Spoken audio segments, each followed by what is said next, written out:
ली, लेकिन अब कुल मिला के जब ये मुद्दा सामने आ गया तो फिर कहीं ना कहीं ये मुंबई की चीज वो लेकर आए, बोलते ना कि आ बैल मुझे मार। तो अब ये बैल जो है घुस गया दिल्ली के चुनाव में, बांग्लादेशी वाला। और ये कितना नुकसान कर रहेगा, आपको कैसे लगता है? राजकिशोर जी, सवाल, हाँ बिल्कुल मेरे से सवाल था आपका। जी जी, नवीन जी देखिए आप ऐसा पूछिए। है, हाँ जी, सैफ अली खान के ऊपर जो हमला हुआ, शहजाद जिसका नाम बताया जा रहा है जिसने किया, वो पकड़ा गया।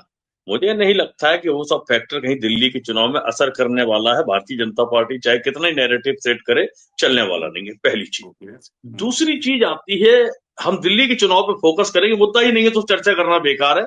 दूसरी चीज होती है इन्फिल्ट्रेशन, जितना भी भारत के अंदर हुआ है। हम्म दिल्ली नेशनल कैपिटल है, हम्म दिल्ली नेशनल कैपिटल है, कोई इंडिपेंडेंट राज्य नहीं है। यूपी पड़ता है, बिहार पड़ता है, झारखंड पड़ता है, बंगाल आता है, बहुत सारे राज्य बड़े बड़े पड़ते हैं, इनमें तमाम जगह भाजपा की सरकारें हैं। और हम्म ऐसा नहीं है कि सारे रोहिंग्या आ गए तो दिल्ली में ही बस गए। आप नोएडा में ढूंढ लीजिए, बहुत सारे मिल जाएंगी। लखनऊ में हम्म देख लीजिए, पूरे देश के कोने कोने में देख लीजिए, जहां किसी भी पार्टी की सर उससे बहुत बड़ा फर्क पड़ने वाला, दिल्ली के चुनाव पर तो नहीं है। अब हम चूंकि दिल्ली के चुनाव पर बात कर रहे हैं, मैं बड़ी एक नई चीज बताना, नई चीज क्या पुरानी चीज है, वो अपडेट करना जरूरी है बुलंद भारत के दर्शकों को। देखिए 1993 में दिल्ली राज्य का गठन हुआ। हम्म पहले 5 वर्ष सरकार चली भारतीय जनता पार्टी की, पहली सरकार बनी थी जो बनी हुई थी, वो भारतीय जनता पार्टी की हुई थी, जिसमें 5 साल के अंदर 3 मुख्यमंत्री भाजपा को चेंज करने पड़े। क्या वजह रही, भाजपा बेहतर बता पाएगी। दूसरी चीज आती है, उसके बाद शीला दीक्षित जी का टेन्योर आया।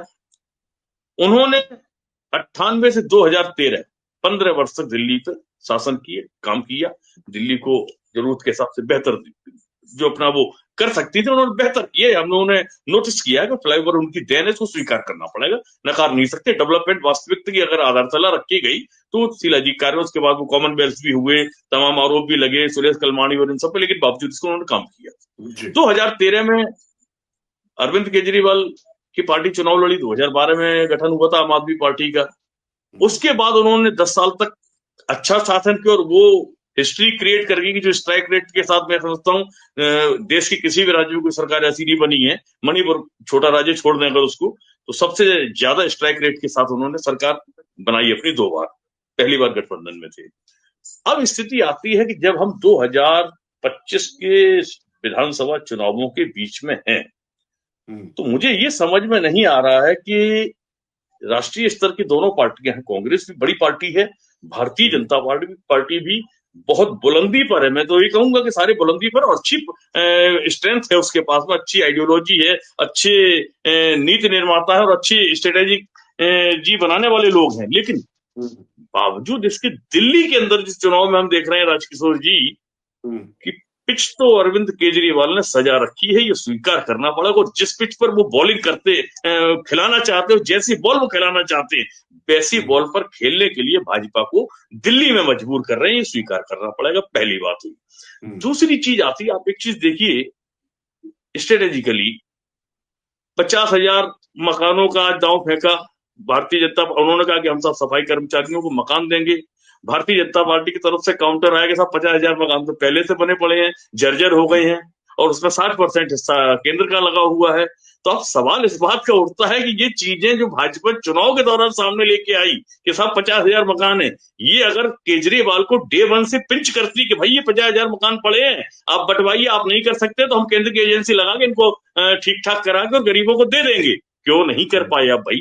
अब जब केजरीवाल ने बॉल फेंकी तो आप फिर उस पर हिट विकेट हुए, और उसके बाद आप कह रहे साहब 50,000 मकान पड़े हुए, जबकि आपने 1765 मकानों की चाबी कुल झुग्गी वालों को थी, अब उनमें से भी कमिटमेंट कर देते मोदी जी।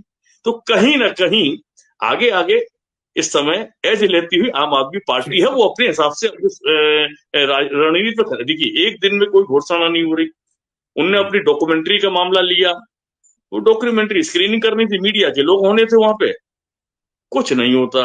अब वो पब्लिक डोमेन में तो आ ही गई, और तमाम तमाशे के बाद आई, तो उसके क्या हुआ, उससे एज मिला किसको, आम आदमी पार्टी को। जिस चीज को शायद वो सामान्य तरीके से स्क्रीन करा के रिलीज करने क्या फर्क पड़ जाता, मुझे तो नहीं लगता। लेकिन अब सबके अंदर क्यूरियोसिटी होगी, भाई स्क्रीनिंग में है क्या ऐसा यार, देखे तो जिसको भाजपा की सरकार रोक रही थी, या दिल्ली की पुलिस रोक रही थी, या चुनाव आयोग रोक रहा था, अब वो पब्लिक डोमेन पड़ी, सारे लोग देख रहे हैं। तो इन चीजों से मैं समझता हूं राजकिशोर जी, भारतीय जनता पार्टी बहुत बड़ी पार्टी है। विश्व स्तर पर अगर हम देखें तो उसका संगठनात्मक ढांचा बहुत बड़ा है, लेकिन लीडरशिप का अभाव है। अच्छा, इंटरनल कॉम्बिनेशन का भी अभाव है दिल्ली के अंदर जो आपके। असल हो क्या रहा कि इस पे हम लोग मतलब मैं थोड़ा सा मैं बीच में जी रोकता नहीं, थोड़ा मुद्दों पे ही मुझे आना पड़ेगा, क्योंकि आपने जो बात कही है मुझे जी थोड़ा सा लेके जाना पड़ेगा नीलू रंजन के पास और राकेश जी के पास, जी फिर आता हूँ दूसरे राउंड पे, बात करते हैं जी निश्चित तौर पर। कुल मिला के नीलू जी, नवीन